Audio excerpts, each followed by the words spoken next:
already filthy. Roccaraso is being taken on today, just as it was in the very first Giro d'Italia in 1909.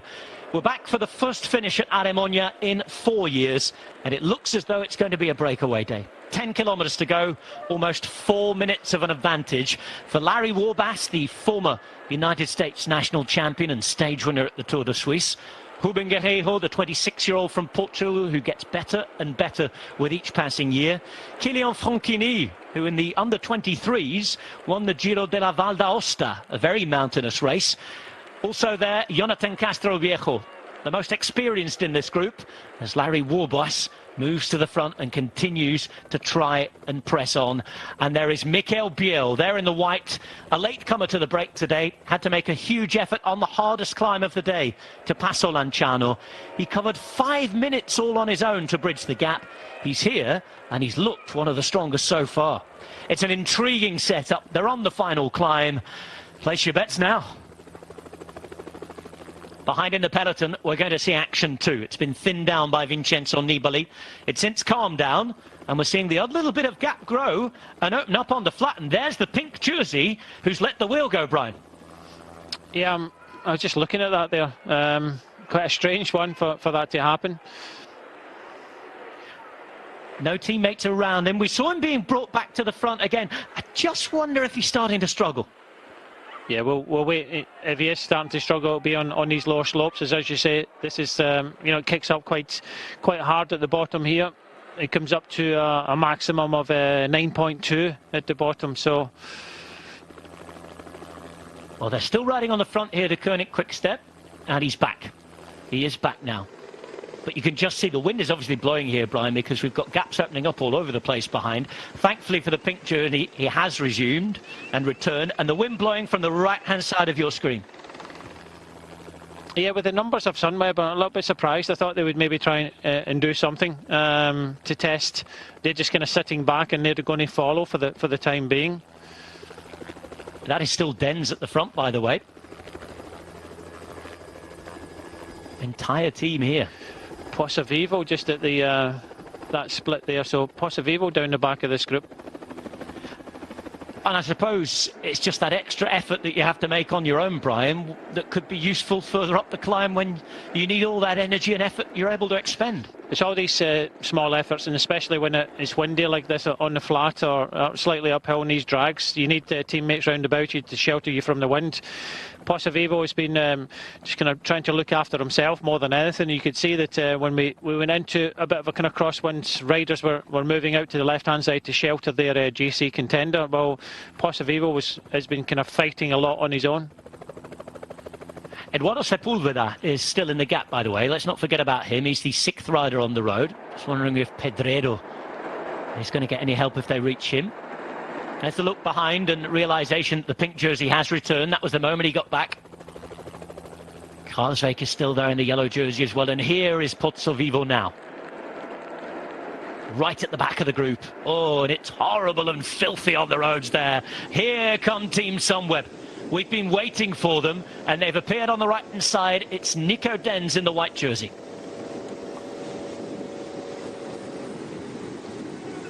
Peter Seri there at the front. He's on the left-hand side now. Going to get a little bit of help. This is the time for Sunweb to take it up. Wilco Kelderman, over to you. 3:39 on these lower slopes.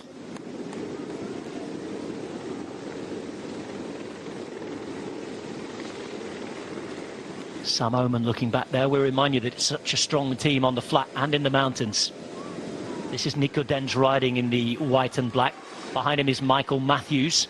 Of course, the likes of Hamilton, Hindley, Oman, Tusveld and Hager all around Wilco Kelderman. Strange setup at that team because both of their main leaders for this race are leaving the team. But they're certainly working as a really cohesive unit here. And they're taking time off the breakaway. 8:33 now.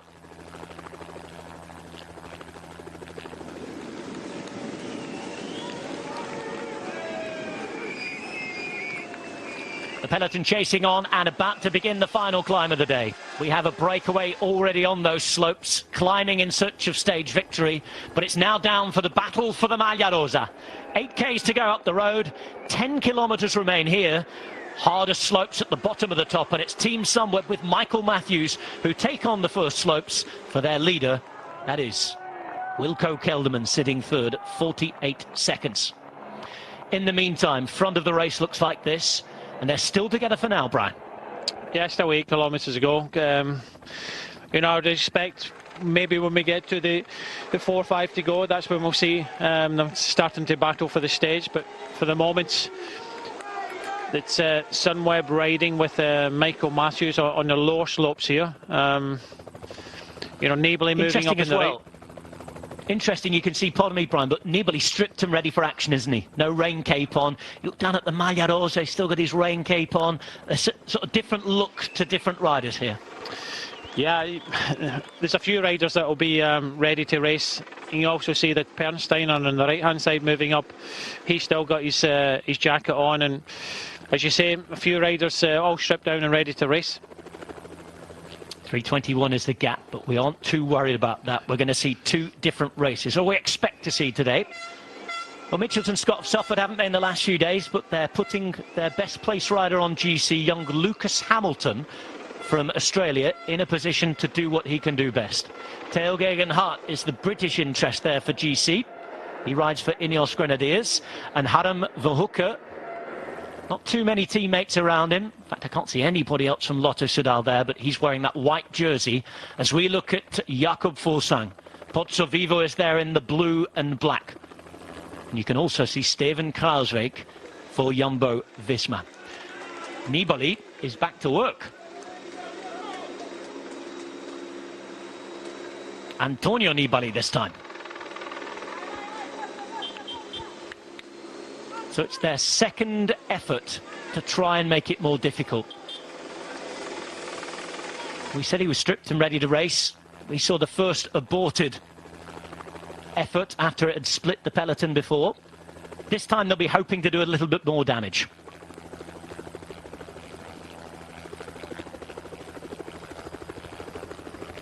And Brian, it's starting to work.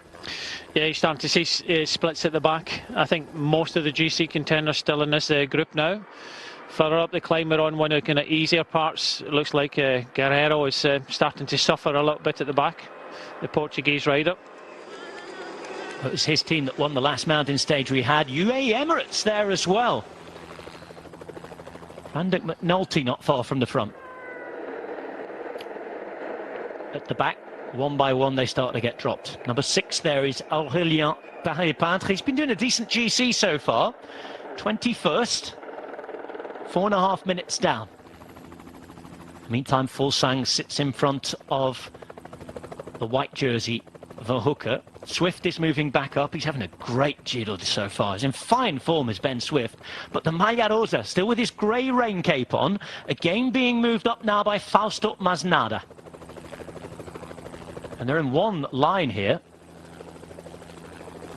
And it's a decent job being done by Trek Segafredo. Antonio Nibali trying to set up his brother. Brambilla's a little further down. Vincenzo Nibali around 20th position. Looks as though we've had an attack, and it's come from Larry Warbass.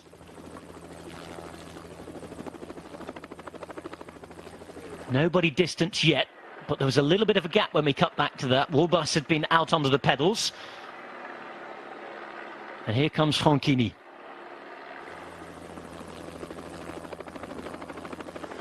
.5 Ks to go now. Here we go. Mitchelton Scott on the move. And is this their route back into the race, Brian?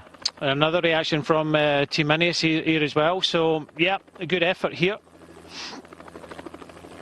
I can imagine this looks like the style of Theo Geoghegan Hart. An opportunity for those who've lost a little bit of time. And Ineos Grenadiers are attacking everywhere. It's now Jonathan Castro Viejo at the front. And only Guerreiro can follow. Only Guerreiro can follow. Warbass being left behind. Mikhail Biel doesn't seem to have the energy for the moment. And neither does Franchini. The first mover's gone. And the first big gap, Brian. Yep, Castro Viejo looked good when Biel went on the attack. He was the rider that first reacted. I thought that Guerreiro was starting to struggle a little bit. Not too sure you want to write off these riders just yet, but Biel possibly starting to pay for the big effort he's made already today. Biel at the back there. Now, this is that move. It is indeed Gegenhardt in the middle. And I think that Pedrero's gone with them here. These are guys with Hamilton, Gegenhardt and Pedrero who've lost a little bit of time, Brian, and are looking to get back towards the top 10 in the GC. Yeah, Hamilton not that far away from the top 10. He was involved with that crash at 45 kilometres to go. So it was a question of getting through this stage, getting into the rest day, and you know, looking at the rest of the Giro d'Italia. His main aim is to get into the top 10. 6 kilometres to go at the front of the race, and now Antonio Nibali peels off.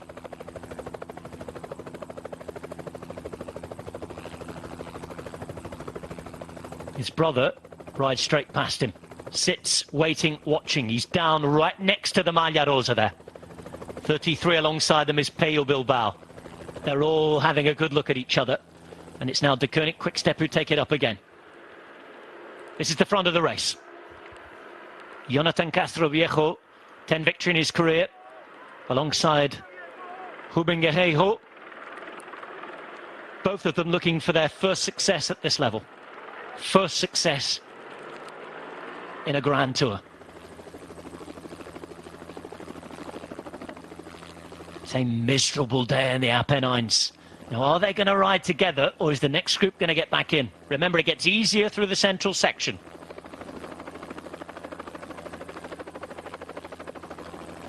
Castro Viejo and Guerreiro going ahead. Brian, the three riders dropped. No panic, I imagine, but they need to work together. They definitely do, if they want to come back. But yeah, they're struggling. But the pace that Biel is setting now, with Fellini in second place, now it does look as if they're setting up an attack from Nibali. Well, we saw him just moving up there. He's following the pink jersey. Karlsvik moves to the front as well. Things changing very, very quickly. Brambilla and Fellini just up the road. And we're running out of teammates.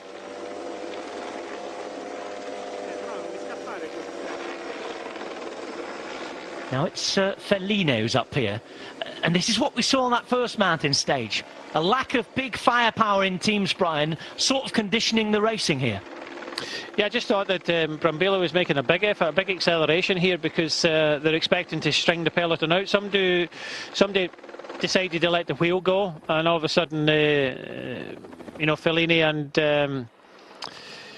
Brambilla found themselves off the front instead of kind of dragging the peloton. But it does look as if there's a few of the GC contenders just kind of looking at each other for the moment. Castro Viejo with an opportunity of a lifetime. He's never won a race in Italy. He's never won a race that hasn't been a time trial. Now Pedrero went back to the peloton there. This is Hamilton alongside Gegenhardt. And peloton at 2 minutes 42. No time gap to these guys. Of course, that chasing group 1 is the split between the two at the front of the two groups at the front of the race. Knox now at the front.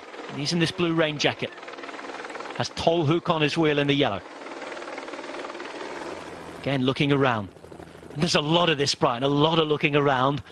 A lot of wondering when. That's the thing. You can see that Nibali on the left-hand side, stripped down, ready to race, but he's not struck yet. He had his team already at the front, and you know, burnt a lot of them out. So it does look as if he's waiting. But if you wait, you're not going to make big time gaps. So yeah, for the moment, the GC battle is yet to commence. But the battle for the stage is still well and truly on. Only 15 seconds between Castro Viejo and Guerreiro, and Warbash, Franchini and Biel. Lucas Hamilton started the day in 17th place at 2 minutes 47 down. Theo Gegenhardt for the Ineos Grenadiers began his day in 19th place at 3 minutes 18 down. Right now they're taking 20 seconds back on the rest of their GC rivals. They're at 2:22, with the group on your screen at 2:42 from Castro Viejo. Such an experienced rider. As I said, every one of his 10 victories so far in his career have been time trials, and nothing on Italian soil. For the man behind, 3 years since he won the Portuguese Nationals, no victory on the World Tour yet. For one of these guys, it could be the day in their career. Riding through these miserable, horrible conditions, they will never forget it, whatever happens. 15 seconds over Warbasse the American, Fonkini the Swiss, Biel the Dane. None of these five have ever done it at this level. Our two young riders promising a lot in the GC stakes. I know that in Australia they're very excited about Lewis Hamilton. Started the season so well, didn't he, down under at the Herald Sun Tour. And with Theo Geoghegan-Hart also learning his trade as a GC man, protected since the disappointing and unfortunate departure of Geraint Thomas from the race. Now with an opportunity to get into the reckoning for the GC, as Fabio Felline, alongside Antoine Tolhoek, is on the wheel of James Knox. Himself in the reckoning in the GC and the Vuelta last year, 11th overall. Joe Dombrowski is the man just out of the saddle there in the white on the right-hand side. Moving up in the group. Such a nervy feeling around this race. It's like we spent all day waiting for it to explode, Brian. And we're still waiting for the moment. Big day for the GC, and you know, we're coming down to the last 5 kilometres for everybody now, but an opportunity for Lewis Hamilton and Theo Geoghegan-Hart to gain a little bit of time, especially for Hamilton to move up into the top 10. So 4 kilometres to go for them. Disappointing, I guess, for these three, because they've just had terrain that if they worked together, Brian, they would have been able to close the gap, because it was easier. It went downhill a little. With 2.2 kilometres to go now, the gap out to half a minute. They're going to struggle to close the gap on these very, very steeper slopes if they've already been dropped on the first climb.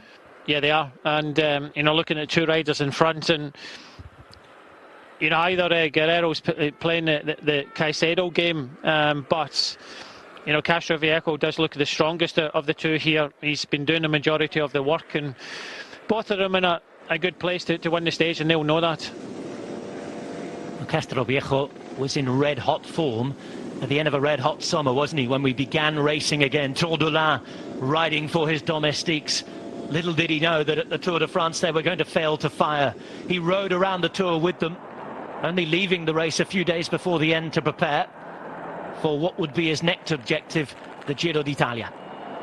And here he is in the breakaway, with another leader having gone home, with his own chance to build a palmarès in a Grand Tour for himself. 2 Ks to go.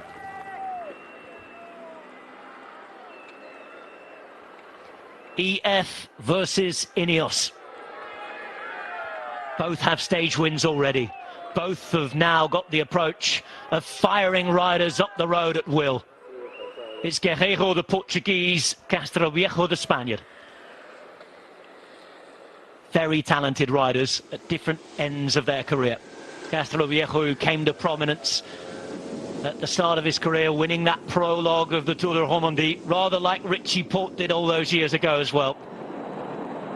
And it's Castro Viejo's teammate who's doing really well here. This group has taken 36 seconds now, Brian, and it's turning into a good day too for Hamilton and for Geoghegan-Hart. Yep, the stage between these 2 riders now, so with 39 seconds, can't see, you know, anybody coming back now. And I thought Biel was looking strong, but he did pay for his efforts earlier on, a huge effort to come across now, and as this gets steeper, it could suit either of these riders. And Castro Viejo has been doing pretty much the majority of the work, but inside the last 3 kilometres for the peloton as well. And if Nibali's going to go on the attack, it's going to be late. I don't think he's going to gain over a minute back in the pink jersey. So for Almeida, it looks as if he could be retaining that, but I'm sure we'll see a little bit of a shake-up, because this is a really difficult final here. Joao Almeida looking to retain the Maglia Rosa and set a new Portuguese record for the number of days in the lead of Grand Tours. It's a record that stood since the 1980s and early 90s, in the days of Acacio da Silva. We're seeing movement on the right as Bahrain McLaren move up. And it's Bora Hansgrohe who take it up here on this sort of central section of the climb. 2 Ks to go. It's going to start going uphill again now. Hamilton and Geoghegan Hart go onto the higher slopes yet again. And from this point on, the gradient gets worse and worse and worse, all the way to the finish line, and the breakaway now are taking that on. The two who are contesting the stage win, and inside the last kilometre, it's Castro Viejo who puts in a dig. Remember, it goes to 12% of the line. Castro Viejo looks down there, unable to distance Guerreiro, though, with 850 metres now to go. And this is where it becomes tactical. Brian, they've got the time to play around here, 43 seconds. Yeah, the time to play around, but I don't think they will play around. It's going to be, who's got anything left in the legs now, and Guerreiro is quite a strong finisher, probably a better finisher than Castro Viejo, but Castro Viejo does look the strongest, so I think he'll have to kind of test out Guerreiro. But the thing behind Lucas Hamilton, it's going to be between these two riders here. So Theo Geoghegan Hart is sitting on Lucas Hamilton. If I was Theo, I'll start to ride with Lucas, because both of them are gaining time, so it's important. They're not going to, Theo's not going to influence the opportunity of Castro Viejo here. Well, Guerreiro taking the stage. Almeida keeping the pink jersey. What a party in Portugal. That is in prospect as well. It's an interesting battle between these two, because none of them are used to this. Castro Viejo winning all of his races in the time trial so far, as Guerreiro tries to follow another little bit of a dig from the front. Castro Viejo just trying to ride him off his wheel, it seems here, with all the power he can produce. Guerreiro has won one road race, but it was the Nationals. And again, being very kind here, not the most competitive race in the world. This is a different level. This is completely new for him. 600 metres, and Guerreiro is surviving like an absolute monster here. Can he put in the dig himself and take the win? Remember, 12% of a gradient to the line, with just half a kilometres to go now. Yeah, the wind coming slightly from the left, and that's why Castro Viejo is, riding in the barriers. He's not giving Guerreiro any help whatsoever, any shelter whatsoever. And like you say, Rob, Castro Viejo tried to ride Guerreiro off the wheel with just sheer power. 1 kilometre to go, so I think the pink jersey is going to stay on the back now of João Almeida. He is going to retain the jersey whatever the gaps go, because they're just 600 metres behind, and any attacks here, you'll do well to get 40-odd seconds to take the pink jersey off the back of Almeida. Remember, it gets steeper and steeper, we know that. Castro Viejo, Guerreiro. The fireworks haven't quite gone off as we'd have expected today. It's been a hard first week of the Giro d'Italia, with a well-deserved rest day after these final few pedal strokes. But who's going to be sipping the champagne as they go to the dinner table tonight? Ineos Grenadiers already with 2 stage wins. They're looking for another from another of their time trialists. EF have won the only mountain stage so far and have a chance of doubling up here. He's been stalking his prey all the way up as Guerreiro. He's been waiting for the moment. 200 metres to go. Does he have a chance to put a dig? And here it comes. Here goes the former Portuguese national champion, Rubem Guerreiro, with the dig, but he's trying to distance Castro Viejo. It's a fight to the line as they go left and right, swinging the bikes. Guerreiro staying at the front, and EF, I think, are going to have this. Oh, and Castro Viejo's having his heart broken in the final 100 metres.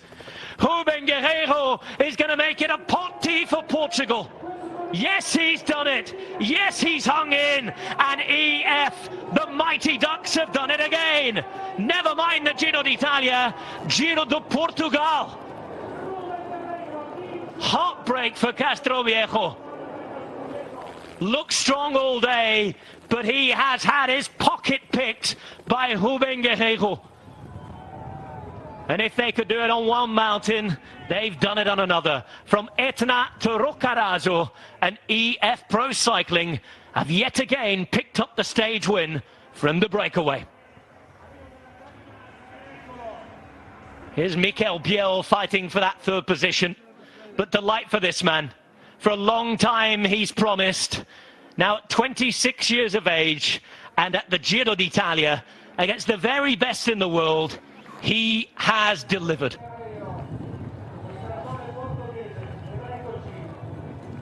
And for Mikhail Biel,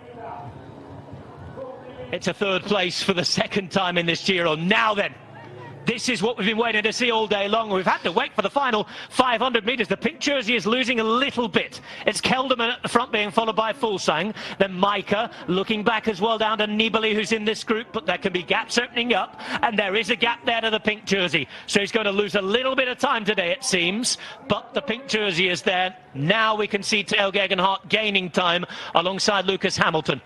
Nibali is going to lose a little bit of time as well after all of that work. Mikhail Biel down with him. Harm Verhoeven as well. Steven Kruijswijk. It's not the day that everybody wanted at the end. There are going to be gaps. There are going to be changes, but not huge ones, I don't think. There is Micah coming across the line again some time. Viejo's had another very, very good day, but now the time ticks on. Pensteiner in front of the pink jersey. There is Nibali across. And here comes Joao Almeida to keep the Maglia Rosa for another day. Joao Almeida breaks a Portuguese record. He's now led Grand Tours more than anybody else from his nation. Portugal on top of the cycling world.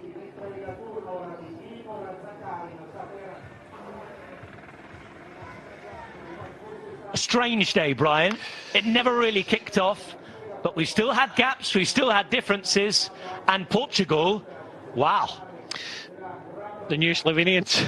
It's a great result for EF Pro Cycling yet again. You know, he dug in, first and foremost getting in the break, and then, you know, trying to gain King of the Mountains points. And they did have an opportunity for the stage, and it was full concentration on that, and he pretty much had enough strength to, you know, I thought at this stage it was just, you know, they would look at them, just tiredness and fatigue, and, you know, Castro Viejo is just really struggling now. Both of them are struggling, but, you know, it's such a difficult finish. The last kilometre so difficult, the last 500 metres even more difficult, and yeah, there's a big buzz in this team, and they've come here for stage wins. They've got two, and, you know, well done to them. Castro Viejo come up just a little bit short, and he looked to be one, you know, the strongest in the breakaway. Great performance by Biel, but yeah, some differences in the GC. Not the day we thought it would be, but yeah, Portugal really on top. And while you've got this kind of media surrounding Almeida and, you know, what's happened with, you know, Portuguese cyclists, it does lift you a little bit. And Guerrero, you can see what it means to him. Fantastic performance, and you know, well done to EF Pro Cycling yet again. Ruben Guerreiro is the winner of stage 9 of the Giro d'Italia. He's the first Portuguese to win a stage of the Giro since 1989. And there won't be many more opportunities like that, you have to feel, for Jonathan Castro Viejo, so you completely understand his visible disappointment.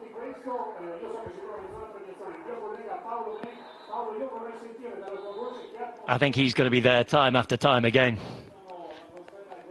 Mikhail Biel already on his Grand Tour debut, and in the space of 9 days, he's had 2 third-place finishes. That, as well as all the work he's done for the team.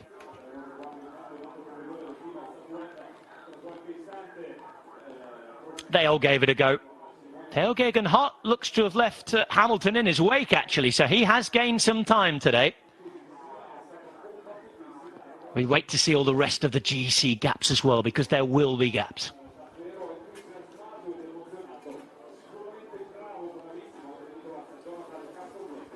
Well, there'll be a shake-up in the top 10, Brian. A couple of riders losing out in the top 20 as well. Not too much different. This man will have a smaller lead. But everybody sort of looked as though the ones furthest from the top gained a little bit of time. It's sort of a bunching up of everybody again, isn't it, I think? Yeah, I think the most happiest would be Fulsang and Kelderman. Ruben Guerreiro wins ahead of Jonathan Castro Viejo. Mikhail Biel in 3rd place, Franchini in 4th, Warbas in 5th. Gegenhardt at 1:19 there, gaining time. Nibali down at 1:52, and you can see 10, 11, 12 second gaps already to those up ahead. And looking at Ben Swift and company, this is what it looks like. Krazvik at 1:59, suffering a little more than most there. And poor Eduardo Sepulveda, after being in the break, finishing down at 4 minutes. We'll see in